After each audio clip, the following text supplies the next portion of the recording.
Hello and welcome to Nick V Uncensored. Today we've got Dr. Diane Kazer, and today we're going to be talking about intuition presence, timelines, synthetic humans, Christ consciousness, New Earth timeline split, and the Draco reptilians behind all of this plan of enslavement. uh, Dr. Diane Kazer, how you doing? What you been up to? Oh, hey, Nick, it's always good to be here. What have I been up to? Well, some days I'm really inspired, and some days I just feel like I'm on autopilot. I'm a doctor and I help people to really understand what their true inner power is. And many people are living in such fear that oftentimes it's boring for me. But what inspires me is conversations like this, that we can understand not just what to do, but also what to undo. What are the blockers of our destiny? What are the blockers of our brilliance? What are the blockers of our intuition and what we even came here for? Then there's the builders. So there's always a conversation about the builders and the blockers, and everybody's, I got the Super Bowl. I didn't even watch it, but I just heard that it was just so much programming. And that's what I have learned over the last 15 years, since I awakened with, in 2012, when I watched a documentary, a lot of David Icke stuff. And since then, I've been traveling the world trying to figure out, like, what am I blindsided by? What's blocking me? What do I have to unlearn?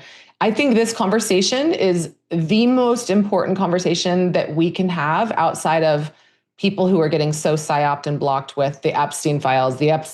And to be honest, yes, I understand that there's a lot of darkness in this world. But it's boring to me because it's scary, it's fearful, it's disgusting. But like what you and I are going to talk about today is more so, how do we get there and how do we get out of it? So anyway, how have you been, Nick? Yeah, I've been great. Just focusing on learning more presence, being still, trying to live in the moment, because that's what Christ consciousness is. That's where manifestation is created, from presence, not from living in the future, but by living in that vibration in the current moment. But people ask, like if people are watching this and you're wondering, why am I born here on this planet, paying bills, paying my taxes, and I'm a slave? Why? And you've got every right to think that. You're absolutely right to think that, because we're not supposed to live like this. This was not the blueprint of Earth. To understand this is, our reality is a hologram made out of atoms. And 12,500 years ago, the Atlantean civilization that fell because of the Draco reptilians that hijacked the ley lines of Earth, hijacked their consciousness, and hijacked the power grid of Earth. They dropped the atoms from 5D down to 3D carbon. So from crystalline atoms down to 3D. Okay. And when souls are born, they also put an energetic veil over the soul where we do not remember who we are before this world. Right? So we're born here, we don't know who we are, we're confused. That's why they erase history. That's why they are changing everything, divide and conquer, so they can have many, many, many layers of confusion. The more confused we are, the more they can control us. And the whole point of this is that because the Dracos are disconnected from source, they need source energy to survive. Now, you would ask, well, why don't they just go back to source and they can have it infinite, right?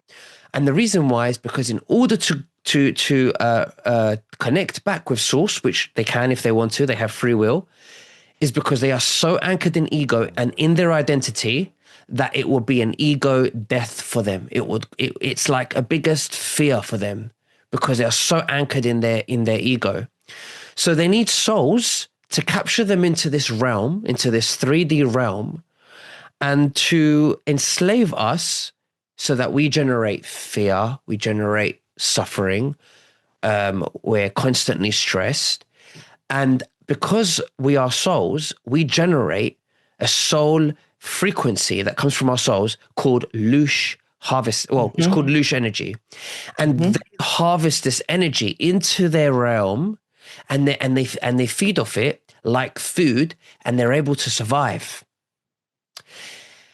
So,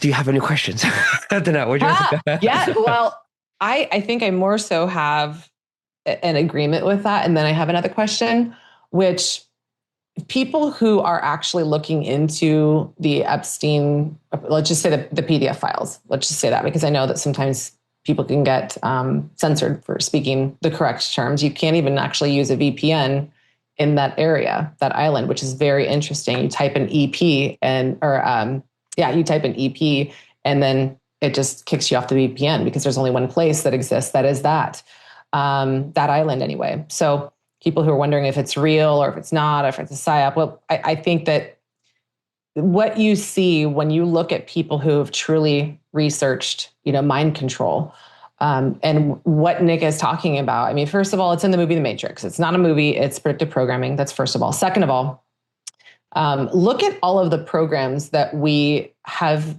been, I would say, loosed since birth, programmed by since birth. And I talk about the 10 Ps as the things that we have been culturally inflicted to incite fear, which is and I'm not saying your parents or peers are bad, but these are all the things that have influence over us. And we look up at them and we pedestalize them as all knowing and better and smarter. And we're small and they're tall. That would be our parents, our peers, physicians, our partner, which would be our significant other, our position at our job, pop culture, the press, politicians, preachers, and professors. Those are all the things that we outsource our thinking to, and therefore disable our intuition from. And when that happens, we're more powerless and we give our power away to these things. So how can you get your power back? Like, Nick, to your point, I think because you're living amidst this in this country. Yeah. The Queen, they have taken the Pope since birth. You look at the sole of your foot, your soul, when you're born, they take an imprint of it. They create a tax ID from it, a tax identification number. The tin, that's a tin man. The Wizard of Oz is also another, how they show what they're doing. The Emerald City and the IRS and all of these things, that the all-seeing eye, this is how they have since birth created fear in you to become a slave, to pay taxes, or else to go to the doctor and get medications, or else you are an outlier and you should feel shame. Shame is the very reason that the majority of people who will not or have not yet, but we're inviting you to get out of this hologram matrix of mirrors. And people who are on the outside have been shamed as conspiracy theorists, or people who are selfish. If you don't get the shot, if you don't put the mask, whatever it is, we're back in it again. So what do you think about all of that, Nick? I mean, is this something that you believe that people can awaken from? Or is absolutely. One of the Draco reptilians' goal was that when we went into 3D, we anchor our identities in greed, in ego, in identity and stuff like that, and also social conditioning of gender roles or culture, religion, what we learn from our parents, because they're passing down the social conditioning to us. Okay, that was learned from their parents and so on, and for thousands of years.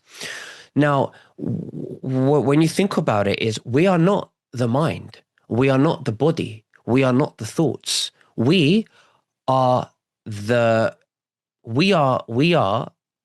awareness behind the soul that witnesses what's going on. So when you sit alone at night and you look at a candle and you're in your space, you clear your mind and you feel peaceful, that is who you are.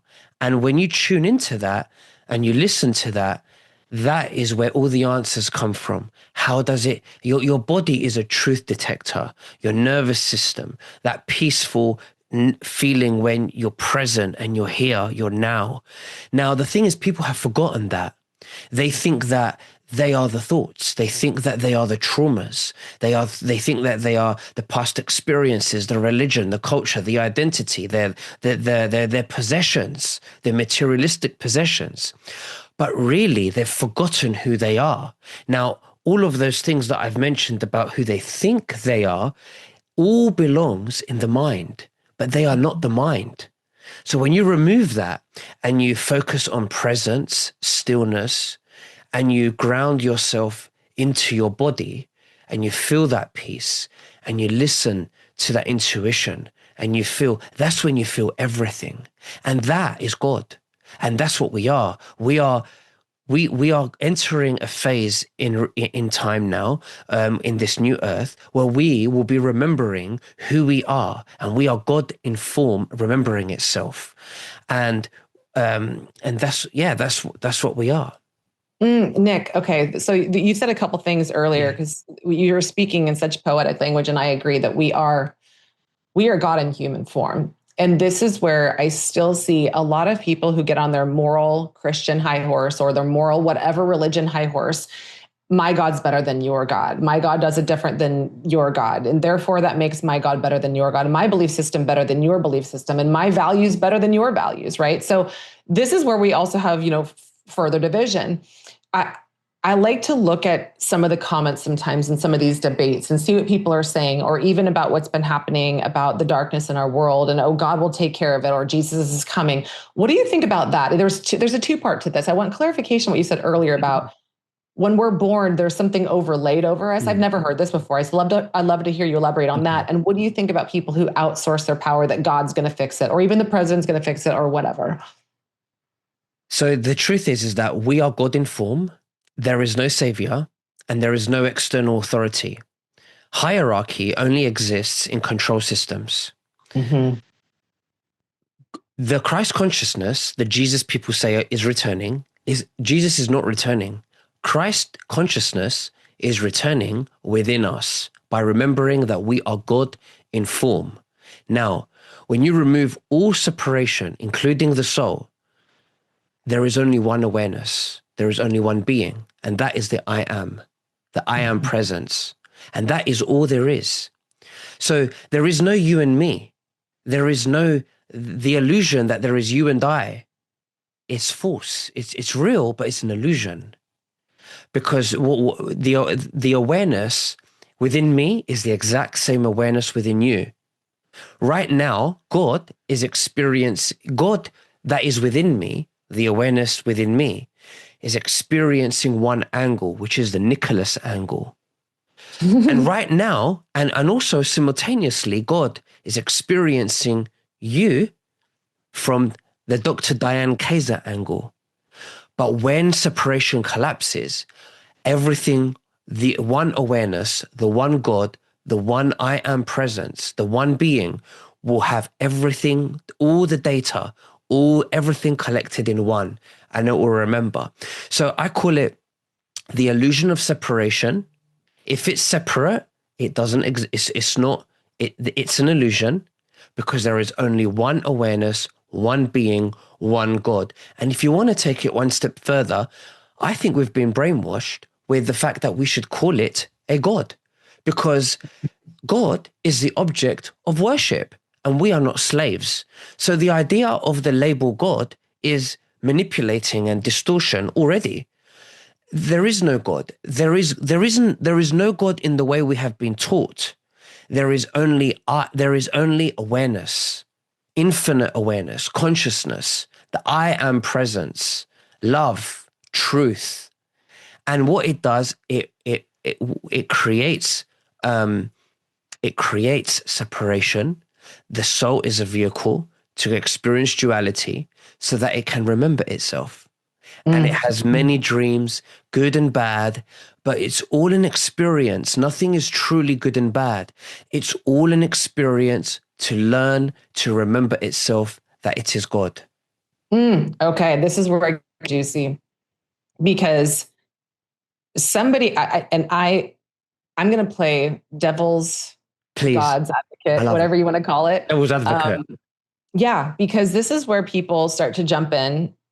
And I believe this is where they get distracted from remembering who they are. And also what you just mentioned about the division, a good, bad, right, wrong, evil, angel, whatever.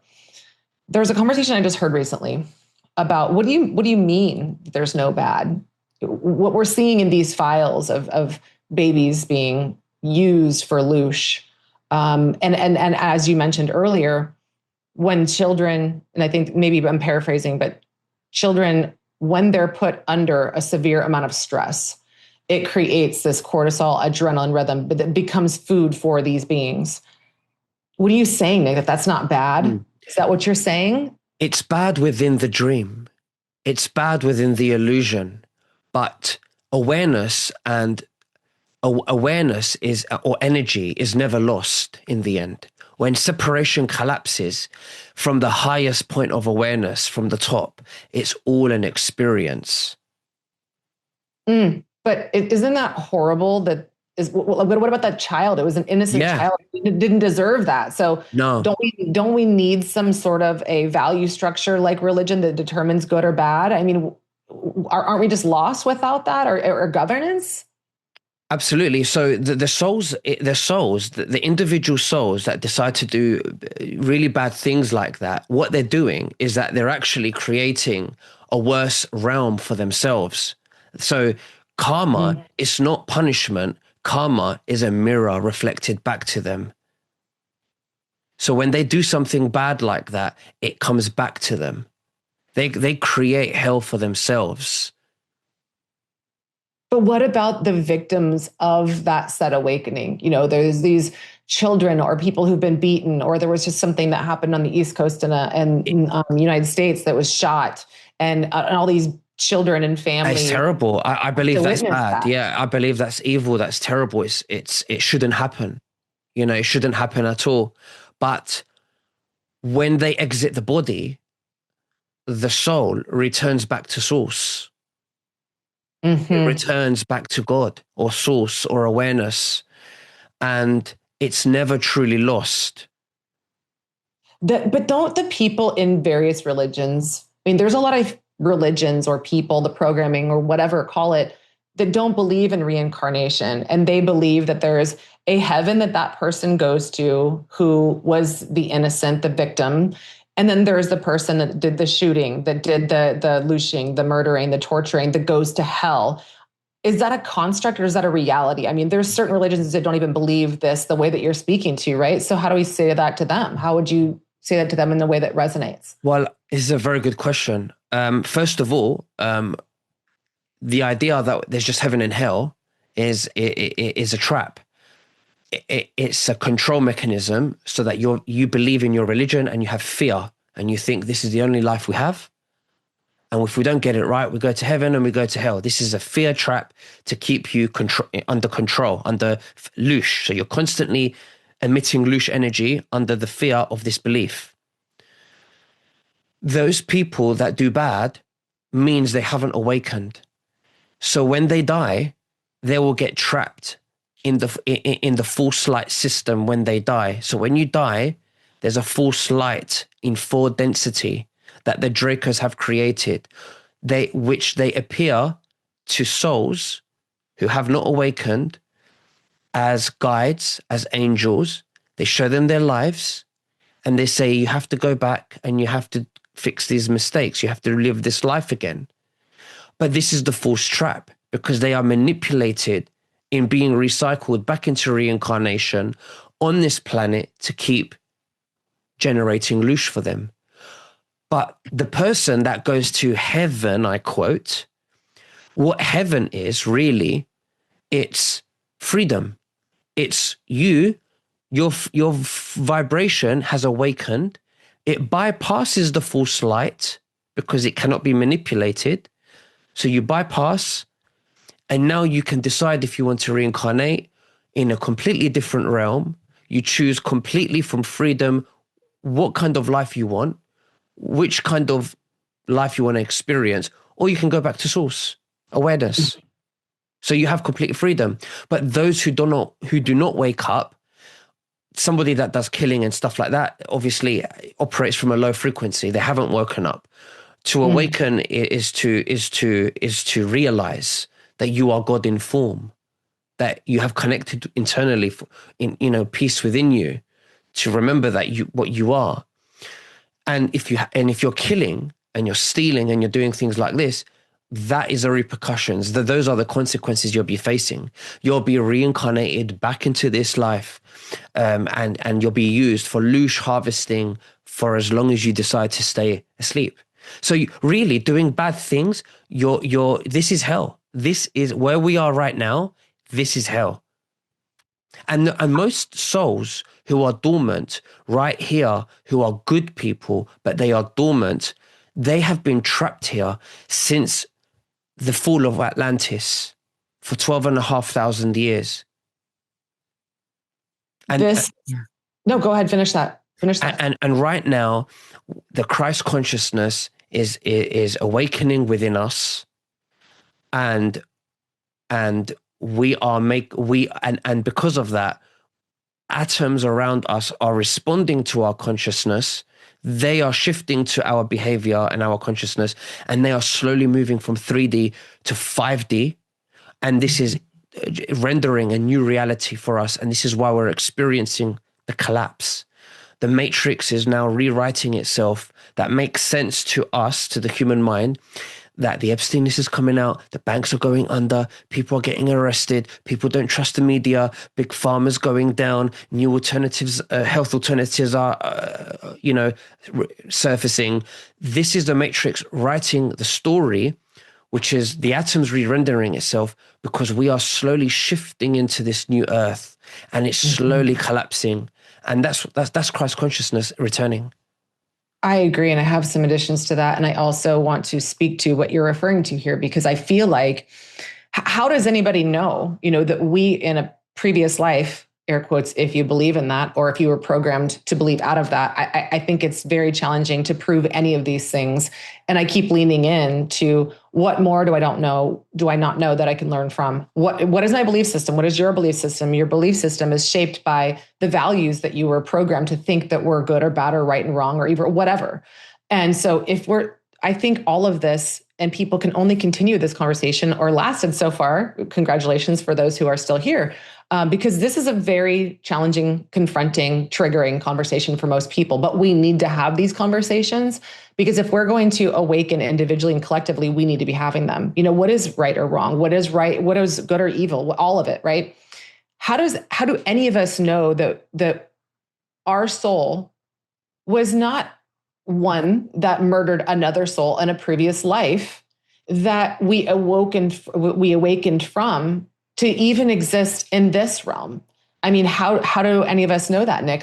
Is it not that we need to feel the shame about invoking bad, defined by however someone defines it, in order to become good? I believe that we all need to be in either side of the polarity, good or bad, and experience what doesn't feel good for us, so that we can find what the balance in the middle and find that peace in order to even be present the way that you're talking about. So how do we know this, Nick? When you say, how do I know this? Like, what do you mean? Well, so is this a playing field? Is this the game of life where we are to experience things to awaken from? Yeah, I think the most important thing is not really knowing, it's feeling, it's being peace. Realizing that you're not the mind, you are the awareness that witnesses.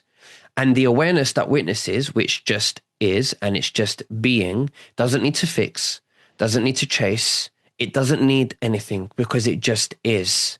And that's what awareness is, right? It's peaceful, it's here, it doesn't need anything, it doesn't expect.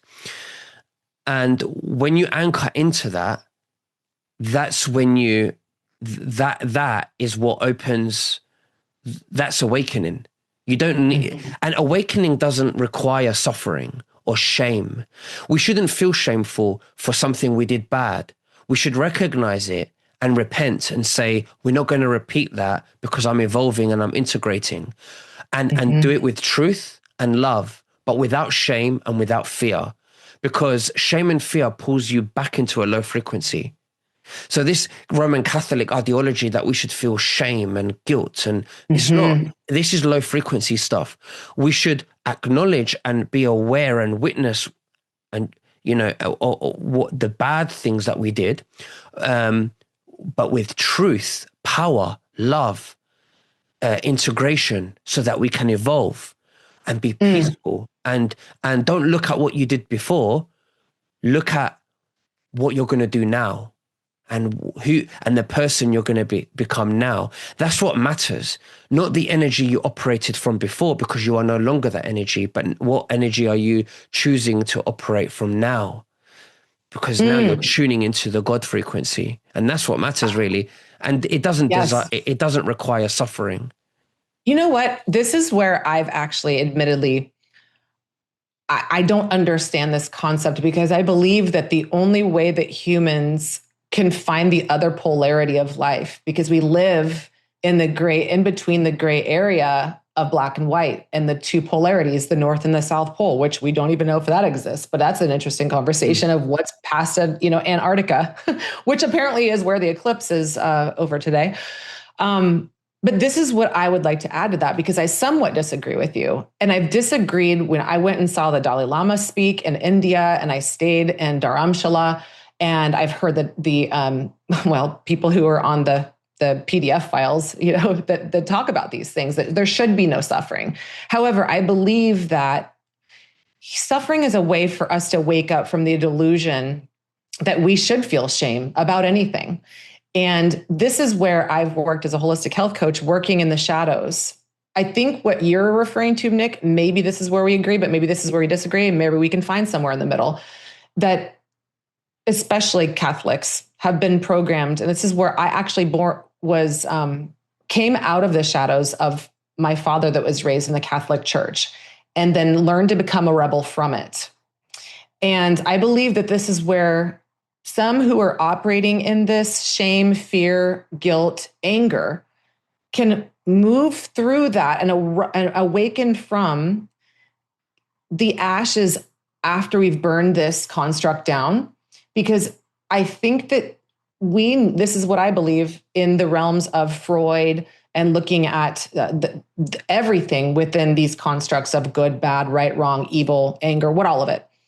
I believe that anger, fear, and shame and guilt are necessary for us to feel and emote and have empathy, so that we learn to not do that thing that we feel stung by. Because I believe it's bypassing to say we shouldn't feel any of this suffering, because I believe in my realm and what I've experienced, that a moment of suffering is productive for a lifetime of evolving. And I believe that people are staying triggered and stuck in the loosh farm of anger, and they're just angry about what's happening in the world. But anger can be the momentary awakening for us to make a shift to rise above it, or to help to lead ourselves or other people from that. What do you think about that, Nick? Well, first of all, when you feel shame, you're feeding the Draco system with loose energy. And when you go for confession in the Catholic Church, you are basically confessing to another being your sins, so that you can feel shameful. You do feel shameful. You do feel guilty. But this isn't you're feeding the Draco system with loose energy. That's why it's a low frequency. It pulls you into a lower frequency version of yourself. Now, you speak about integration and evolving and learning from what your actions. The way we learn is through awareness, not through a low frequency feeling of shame. This is again what your soul, emits loose harvesting energy. I believe that we learn from awareness. We are honest, truthful to ourselves, and we take action to stop or to evolve through awareness, not through shame. That's my take on that. Well, I'm going to give you an example here. So I was raised by a father and mother who would scream at each other. My dad was an alcoholic. My mother was trying to get him to stop. But if we look at the polarities of those, there's an enabler and there's a narcissist, right? There's and I'm not saying I'm saying that there's characteristics of personality traits, right? One that is drinking alcohol. And I'm speaking to us all. I'm not speaking about my dad, my mom. I'm speaking about Nick, Dr. Kazer, and all of you listening, because we all have an ego. And we all can either listen to the ego that keeps us trapped, or we can awaken from it, which is a momentary decision of do we keep being angry at something, or do we use what we feel with the anger, which feels really crappy in our body, and go, I'm not going to do that anymore. So for example, I learned in my teenage years and in my 20s, and I'm speaking about me, but I'm also speaking about a lot of people right now who have real life conversations, and they're triggered, they're angry, they're pissed off, they're afraid of what's happening in the world, and they don't know what to do with it. So the way that I've coached my patients, and I've also coached myself, is, okay, I have a moment of, the program is that I get angry at a situation. The program, or as the example I'm referring to, we are not getting something that we want. We're triggered and angry because we can't control the other person to meet the expectations or need, let's say, in a relationship. Or we're afraid. I was having a conversation with a friend yesterday. He found some sort of lump in his body. And even though he practices holistic and natural modalities in his life, he's scheduled an appointment with his MD. We know where that's going to go, Nick. That's driven from fear, right? So we have fear and anger.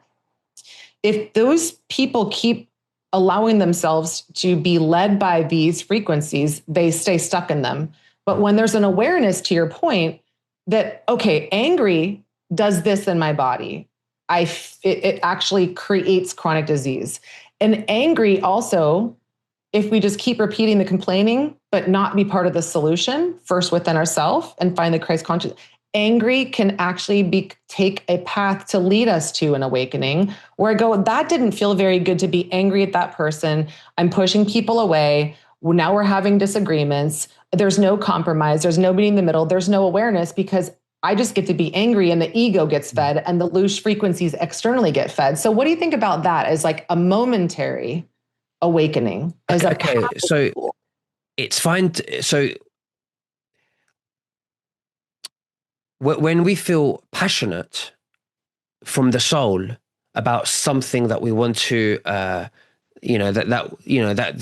about something that's sacred. But when you are angry on its own, or you're shameful on its own, without awareness, it doesn't go anywhere. It's just low frequency. When somebody feels anger, the reason why they evolve, the very few that get angry who evolve after that, it's because of awareness. The anger dies down, but the awareness kicks in. Okay, so you can't mix those two together.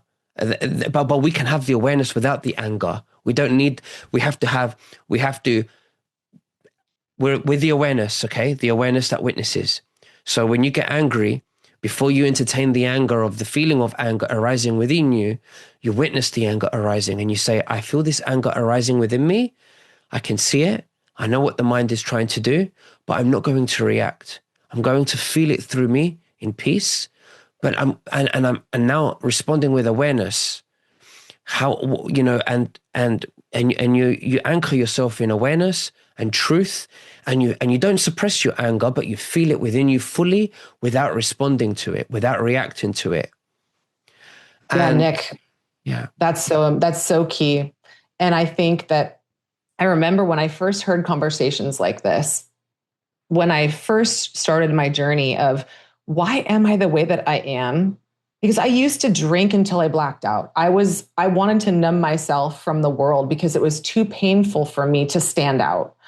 Or I was trying to be like everybody else and just party.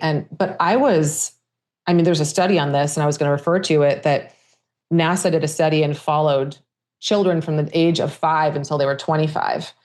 And they measured their genius score based on imagination, not knowledge, not on test scores, not on how well do you know your history or politics or math, which is what a lot of kids are studying in college now. They measured it based on their imagination. And they're 98% of those kids at the age of 5 were considered geniuses based on their imagination. Then they followed them up to the age of 25. And only 2% of those children were considered geniuses. So there's the programming of all of these P's that I referred to earlier and what you and I are talking about. But of that 2%, I think the majority already understand what you're referring to, Nick. But I think if we were to awaken more people that are in this trap, they're constantly angry, they're constantly in fear. when I first started trying to pull myself out of this dogma, these traps, this programming, and this learning from when something doesn't go your way, you shout. That was my programming. I felt shame when I listened to shows where people like you were saying what you're saying, because I'm like, I want that, but how do I get there? I want to be more peaceful. I want to be more aware. I want to be more conscious. I want to be more loving. I want to be more contributing. I want to be less selfish. I want to be less narcissistic. Whatever I was feeling, there's shadow and light of all of us. There's a process of unlearning whereby I learned to find, beyond being angry, beyond being triggered, beyond being afraid, I learned to ask the right questions that would allow me to pull myself out of that slavery system. And it was, what is this anger teaching me? Where did I learn it?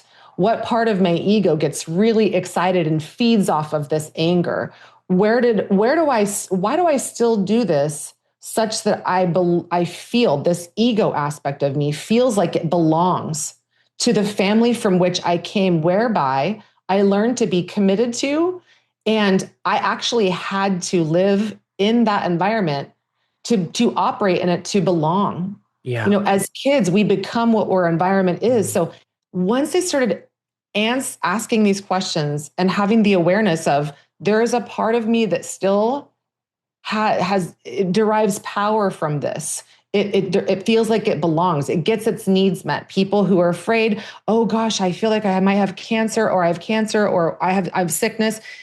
That part of our ego, what does it get? It gets held like the baby that it still lives within, that's still living in that trauma.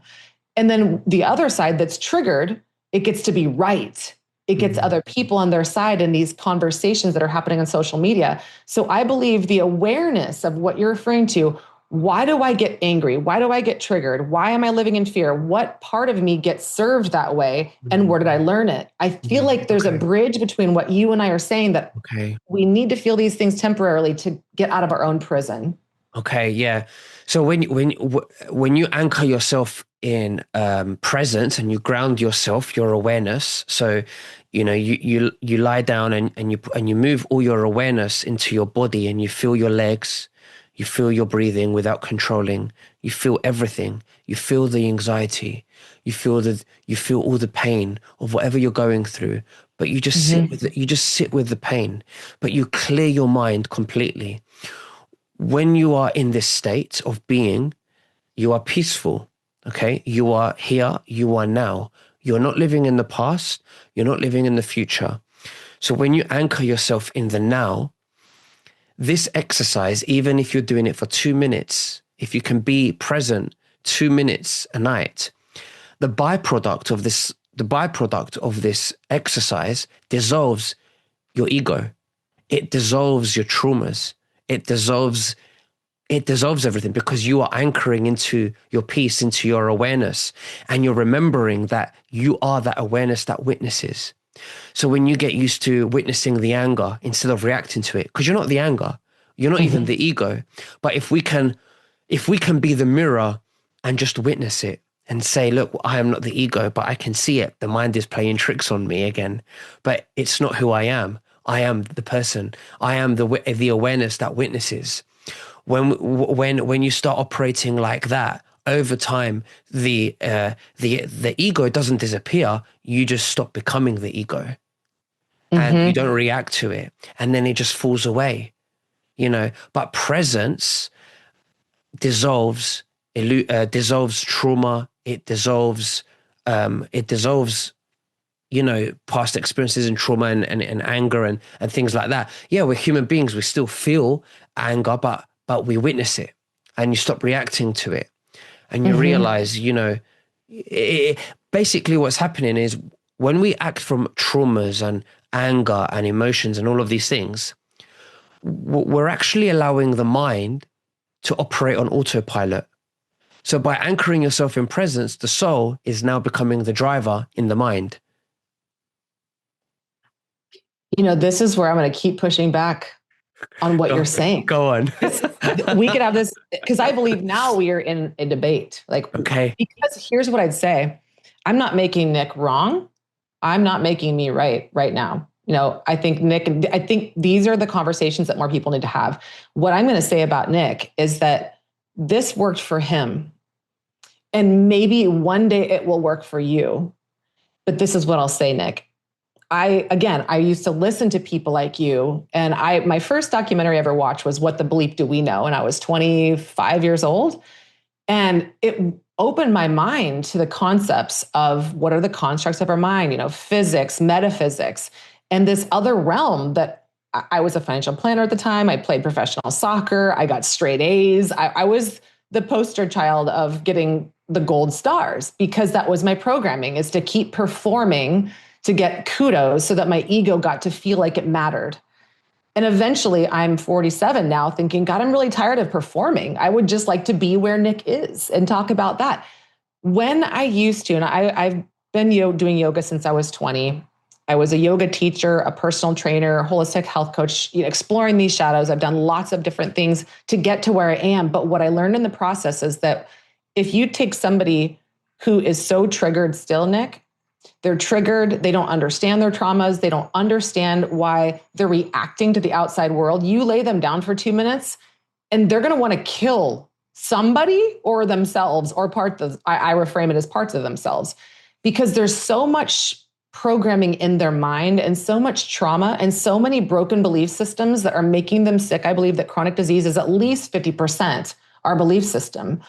And people cannot really heal and alleviate these diseases like cancer and autoimmune disease and mental disorders, among many other things, unless we at least address this ego. So the broken belief system that people have, if they lay down for 2 minutes, they're going to hate their life. They're going to squirm. This has to absolutely be a practice. Yeah. I was sitting in business class coming back from Sacramento about a month ago, and the guy next to me was on his way to do a huge meditation. And these are things that people, Vipassana, laying down, listening to your thoughts, Joe Dispenza type work, many people won't face. But it is absolutely just like a muscle, needs to be a practice. Because when I first started doing this, if I was laying in meditation, my last night chores, what I said, what the other person said were brewing.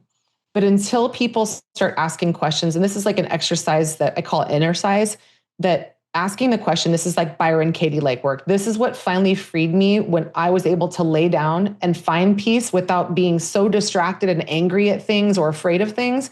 It's what is the thought, like the belief, the story, the statement there that your ego is reacting to. And then is it true? The third question is, how can you know it's true? And then how do you react when you believe the thought? What are the identifying the primary and secondary emotions like fear, anger, shame? And then where does this, to your point, Nick, where do you feel this emotion lives inside of you? Like what physical symptoms do you feel from it? And then what age does this emotion feel? Yeah, go ahead. The emotions from what? Sorry. So from anger and pain and all of that and shame. Yeah, from the thought that you're thinking. And usually it's one primary thought. Like someone should fix this. I'm afraid of the world. My mom got cancer. I'm going to get cancer. All of this lives in the mind. All of it in the ego, in the programmed mind. Yeah, maybe take the awareness away from the mind and put it in the heart. Mm-hmm. How do you do that? You become aware of your body. You become aware of your gut. You become aware of your nervous system. You clear your mind and you listen to your breathing. When you listen to your breathing, you're tricking your brain into living in the now because your breathing is happening now. The breathing is not important. It's just tricking your mind into the now. So it stops going away to thoughts of the past and the future and the worries and the depression. Yeah. Okay. And when you stay there just for 2 minutes and you do this every night, you're anchoring your toroidal field is becoming whiter and it's expanding. It's like a signal broadcast. And just that alone can trigger somebody else's remembrance or awakening without you saying anything. And the Pentagon have frequency technology that can detect clusters of souls that are awakened in certain geographical places in the world. And what do you mean by that? The Pentagon technology? What's that? The Pentagon, they have frequency technology. The military, they have frequency technology that can the military. They can detect. Yeah, they can detect souls that are awakened from toroidal field. They can see the light because our eyes are limited on the light spectrum. We cannot see everything that's going on around us. One of the things that I can't see is your toroidal field. Okay, but when you are present and you operate with love and truth and now, and you live in the now, your toroidal field expands, and this field, other souls can feel it. Even if they can't name it, they can feel it and it can trigger them to remember. So going back to your thing about other people and depression and trying to fix them, it's not our responsibility to fix other people. It's our responsibility to be present so that we can send a signal broadcast to others so that they can awaken on their own. Because the minute we try to fix, the minute we are then pulled back into their timelines. Yes. Yes. So this is so many people I'm seeing right now, including, patients of ours and they've been struggling with multiple diseases, but their fear drives and the programming drives them to the medical doctors. And they're just going to prescribe more things for you to be afraid of, with petroleum and removing organs. And this might be cancer, but we're going to, just keep an eye on it while you do nothing to prevent it from turning into cancer. It's really make sense medicine, but we have so many of these patients and their parents right now. And that generation of people in their 60s or 70s was programmed with such fear and talk to your doctor. And they're just getting, aging population, the jab. And so there's this line, again, going back to what's right or wrong or good or bad. A family that's like, I have a family, I have kids to raise, but now my parents are sick or someone fell or someone is injured or someone's going through cancer. And now this person who's lived their entire life to build the possible karma of their own life where they're sick, maybe they weren't taking care of themselves and now they have cancer or they're super sick and now everybody else has to take care of them and is inconvenienced from their own life. If a child doesn't do that, the outside world is going to go, well, that's bad. You're their family member.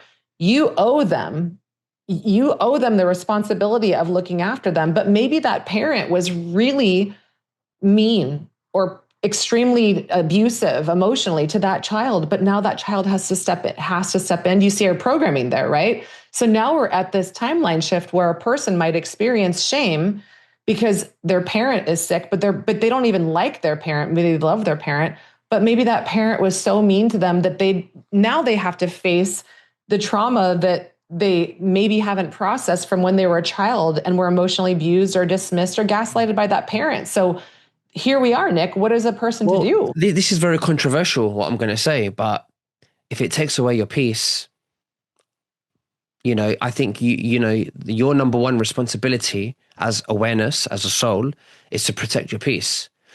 Your mom and dad, your sisters and brothers, family members, they're just labels. They are just your family right now in this hologram. Their souls are not necessarily connected to you. They are only labels and our family members temporarily in this realm. They won't be they won't be your family in another lifetime. They won't be. So these are matrix labels, roles, structures that we feel that we are obligated to do that pull us into shame and fear that take away our peace away and delay awakening. So I think your number one priority is to protect your peace, because if it delays your awakening, then what can I say? Absolutely. I love that you said obligation. I was thinking that, and this is where you and I are resonating, because the question to ask yourself, am I doing this out of inspiration or obligation? And I wanted to share a little bit more about the system that I used for myself. And also, it's not a system, it's a series of questions that I've learned over the years that have helped people pull them out of the programming so that they can learn to, after they have learned to calm themselves down rapidly and move away from the initial reaction. Because I don't believe that the people who are programmed a certain way, that reaction is always going to be there, how you were programmed. Eventually, it may not be if you're working on this muscle enough, but there's a reaction to be angry, to be afraid, to be obligated, to be, whatever that lower frequency fear is. We're looking at power versus force. The power is up here with the frequency emotions, and the force is down here with the lower frequency emotions. And if you're down here in that lower frequency, you're feeding the loose and you're not protecting your peace or your nervous system, and you're never going to get out of your autoimmune disease that way. So once you learn how to coach yourself out of this reaction, you're responding. A response is a consideration of consciousness. A reaction is a programmed ego-based response, a reaction. And if you're in the force frequencies and those lower vibration emotions, the question is, how do we get people out of that, right? So there's so many people who are listening who are probably thinking, yeah, but what is my family going to say or do, or how am I going to be looked upon if I don't take care of my elder? They brought me into this world, and all of the shame-based, how other people think of you shoulding, they're shoulding all over you, right? So I believe to circumvent the last series of the questions that I coach people to go through to get through these shadows so that they're in that space of how do I get from where I am now, where I'm triggered and traumatized, to actually having a conscious response versus a reaction. So as you mentioned, Nick, and I believe this exercise is so important to do 2 minutes at least every night, if not more. And preferably in nature, you're doing this sometime during the day or the weekends, and you're getting sunshine and you're, laying in the grass and getting those physical frequencies from Mother Earth that's holding you. What age do these emotions feel, and what memories attached to this emotion where your ego said, I'm never going to feel this again, that created offended posture? I believe that this is where a lot of souls have displaced themselves from their physical body and have turned into this narcissistic, psychopathic type of humans, that there becomes a protective force that you're meeting the guard, you're meeting the warrior that's pushing back rather than the consciousness that lives within and it's trapped. And then from who did you learn to react this way? And then what is your fundamental need that's not being met, that's causing this thought and ensuing emotion? Who would you be without this thought? What part of you is benefiting? This is the most important question that can finally get us out of this trap that I've witnessed. How does a part of me benefit? A part of me benefit from owning or believing this thought and feeling the emotional response? What thought? When people say no part of me benefits from being angry, no part of me is benefiting from being sick, they're going to stay stuck in the reactive versus the responding. What do you think about that, Nick? Yeah, I agree with you. But that's their awakening journey. If they're not ready, they won't learn. It's not your responsibility to fix them. Because this is an us thing. This is an us thing. Yeah. If you try to awaken somebody and they're not ready, they might even become even more asleep. Exactly. So it's best to lead by example with presence and let them feel your frequency, because that's what Jesus did. Yes, this is so beautiful. Yeah. This is so beautiful. I'll echo this.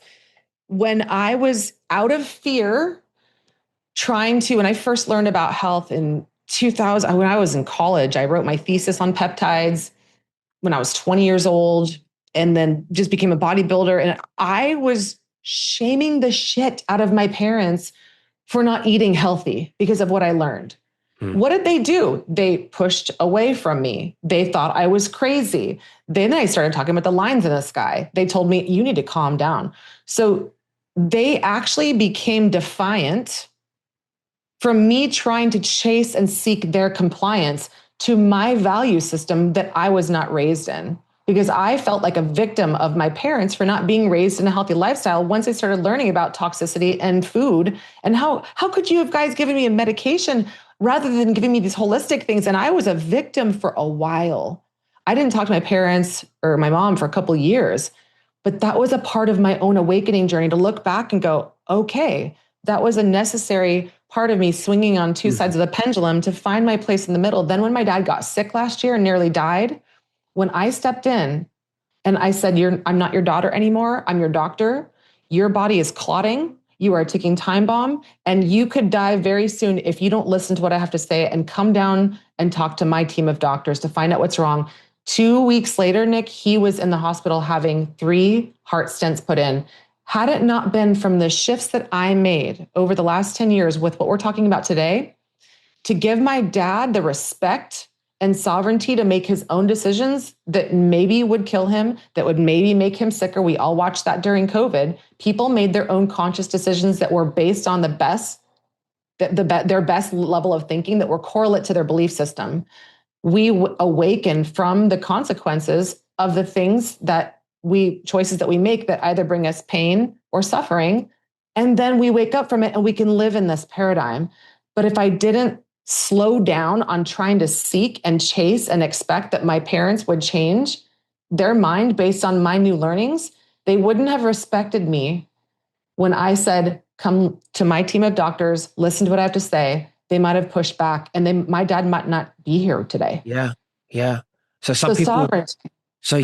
some people, they push back, and some people, they want to know, they're ready to wake up to know more, you know?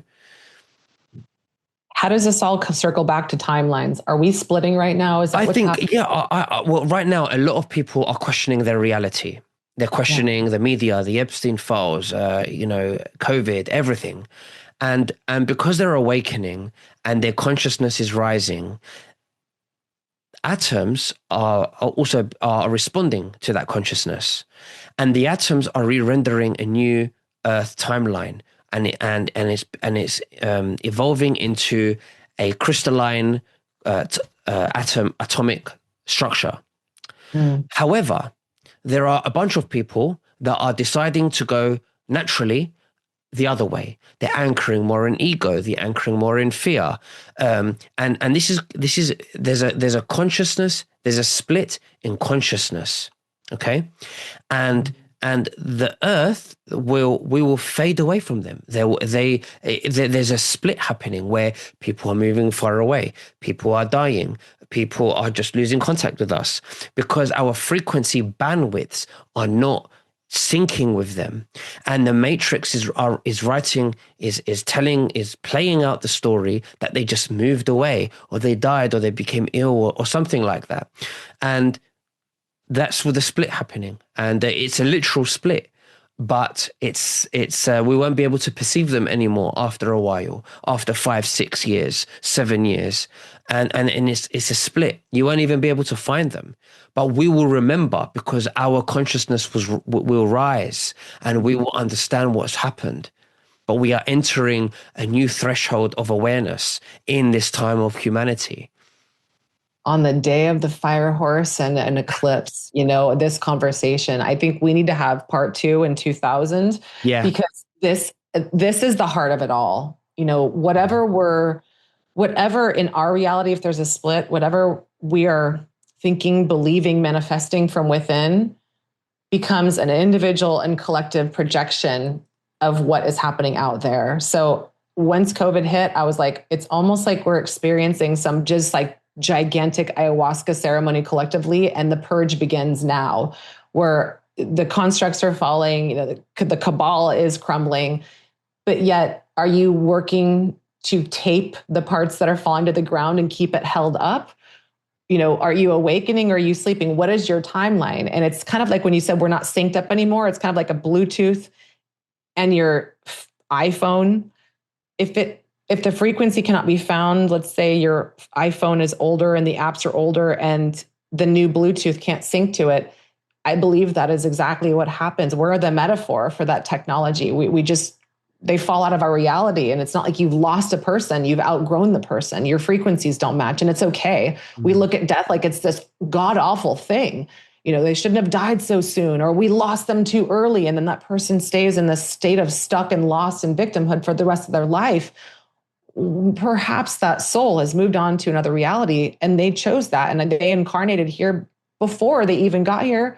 That was what their soul agreement was. And some people are probably going to call us, non-Christians or non-whatever, and that's their own judgment of their perceptions. And I'm okay with that. I'm non-everything because I love that. Because I don't associate my identity. I detach myself from my identity because I'm not that. I'm not the ego. I'm not the Nicholas. Really, I'm not. This is my avatar. But I am the awareness within, and that's peace. So if somebody wants to criticize me, I've already dissociated.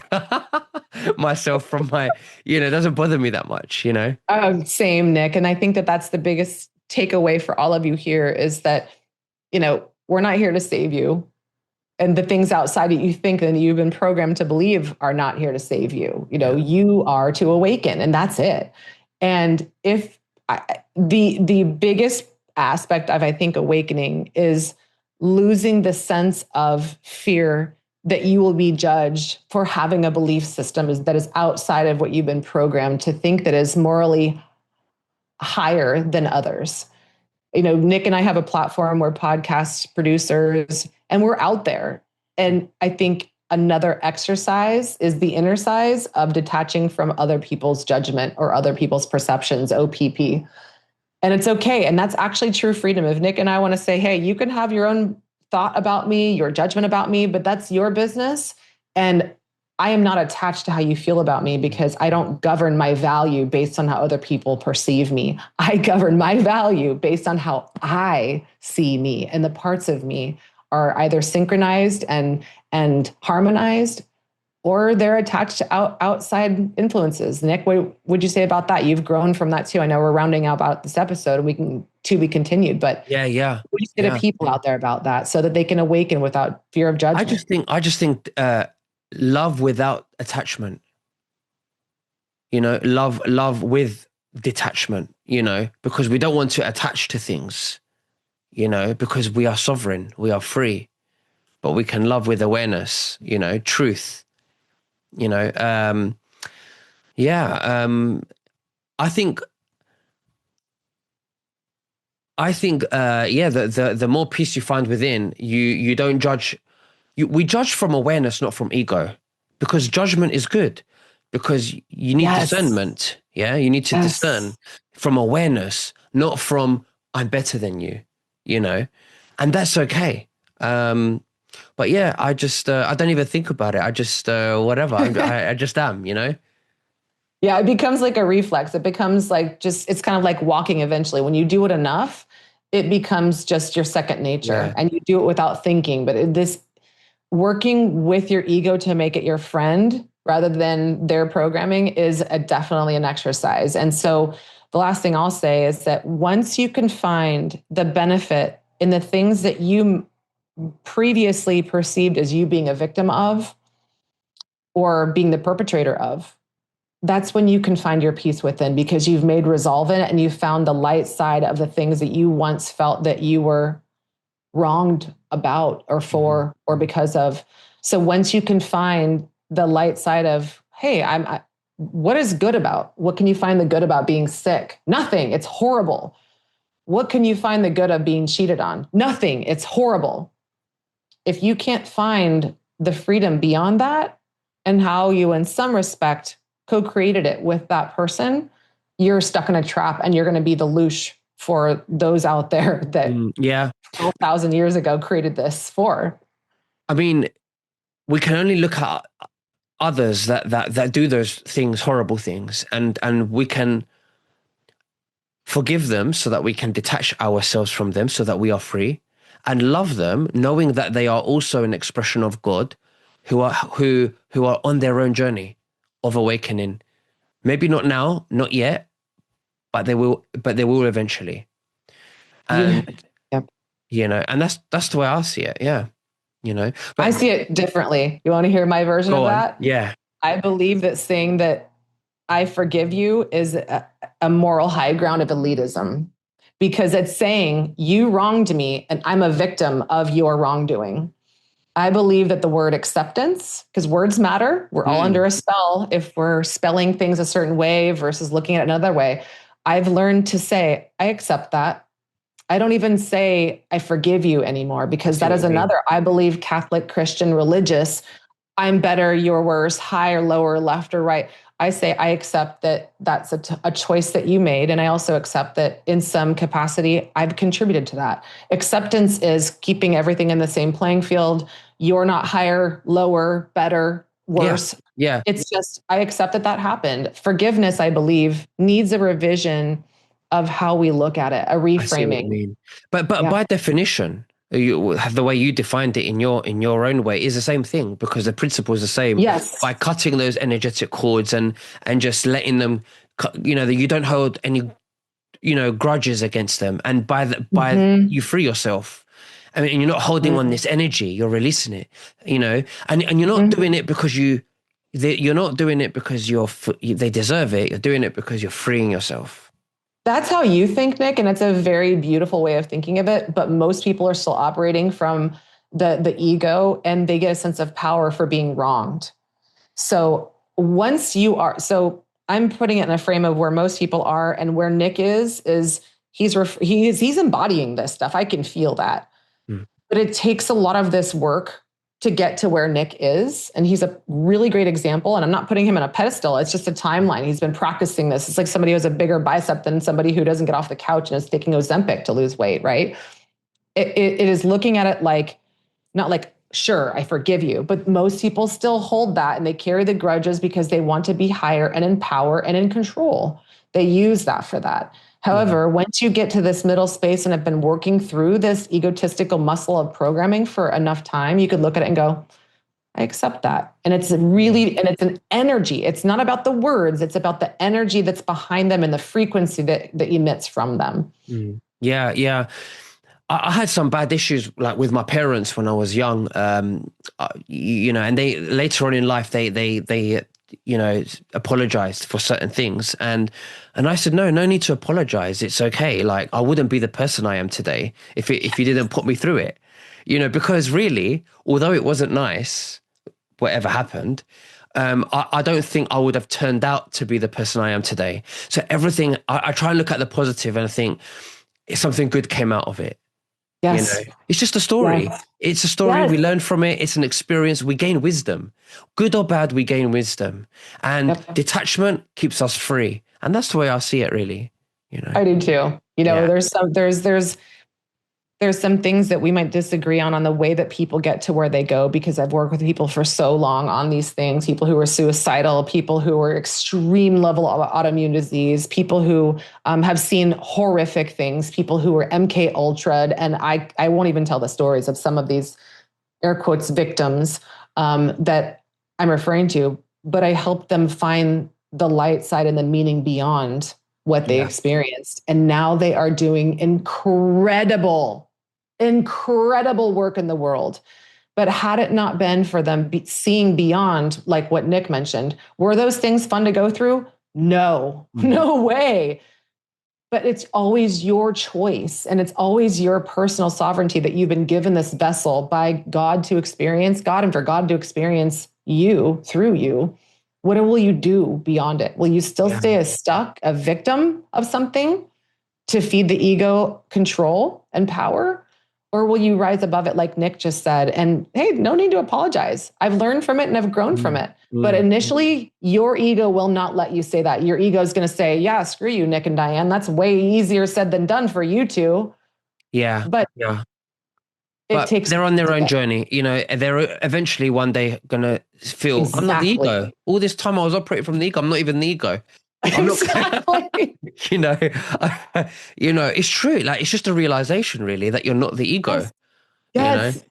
And it's so the moment that it's not really a moment, it's a series of moments, but there's usually a big moment where you're like, whoa, I get it. And there's this joy, and you might be skipping up the street like I did one day when I discovered that I'm just a meaning making machine, and my ego is making these things mean something so that I get to feel the power and victimhood from whatever story I'm creating about the incident. Yeah, absolutely. And it's such a freeing thing, because then you become more attractive to people around you that you can tune just by being, like Nick mentioned. You don't have to do things to awaken and inspire and ignite other people. You just are. You just are. And there's no obligation. Dr. Diane Kazer, it's been an absolute honor to speak with you. And the time has gone so fast because I'm having such a great time with you today. Is there anything else that you'd like to say to the viewers before we finish? No, I mean, I love these conversations. They light me up more than anything. I'm typically the doctor that's talking about peptides, regenerative medicine, getting people cleansed and detox of their environment and their environment, and talking about, the toxins and parasites that live within them. This is what really lights me up, because I believe that this is what people need to be doing, either mainly or coinciding the work that we talk about. And if you want to watch a lot of our other episodes where I've talked about peptides, there's certain ones like CMAX, Salank. If we're looking at your pineal gland, we're talking epithelium. There's peptides that can help to burn fat, use it for fuel, build muscle. But specifically, we're looking at awakening the muscle within the mind and the pineal gland, and decalcifying that, and getting the parasites like the toxoplasmosis and prions and things that people are getting very MK ultra from a biological and immunological perspective. So the journey from where we're talking about to where we want humanity to rise to, because we've risen, is in other episodes. And we'll talk about, other things next time. But just know that there's a lot of other things to support you along your journey, emotionally, mentally, physically, chemically, spiritually, and other shows. But we'll talk about more in the next episode. I love this conversation. You guys may have been triggered, and that's okay. That's the point. Yeah, But exactly. I always love our conversations, Nick. I want to leave the links below in the description for the peptides and stuff like that, because detoxifying your body will help you ground yourself more into your body as well. So please look at the links below. And Dr. Diane Kazer, thank you very much for doing this chat with me today. And we'll speak again very soon, okay? Thanks, Nick. Thank you, everybody. Bye-bye. Take care. Bye.